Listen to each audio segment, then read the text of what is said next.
nokos. Dito, 3 peraso.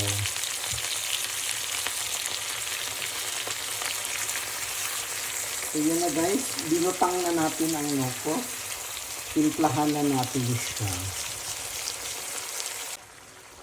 So yun na guys, natimplahan na natin. Binutangan natin siya ng oyster sauce, soya sauce, at saka konting suka. So para magiging adobo siya. Guwapa na siya kaigsugod mga katakers. Hindi pa gani naluto mga katakers. Guwapa na kayo siya. Gigutom oroy ko, naglaway na nga akong talar. Charat! Naglaway na ko guys sa kalame, sa nokos. Ambot lang, bahalag mahal, basta paliton, basta makaon lang yun. O diba? Ganyan lang mga katakers. Ato lang siyang ipa-soft and tender ang ating nokos. Walang value, walang presyo, pero mahal. Charat! So, this is it mga katakers. Ang atong nokos. Walay bili, walay presyo, pero mahal.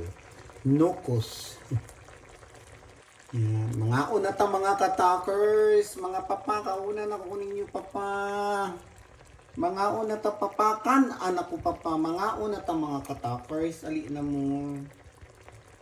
So ito ang ating adobong pusit or adobong nokos. Pagkalami, mga una ta guys. Mga una ta mga katakers. Adobong pusit. Talina mga una ta.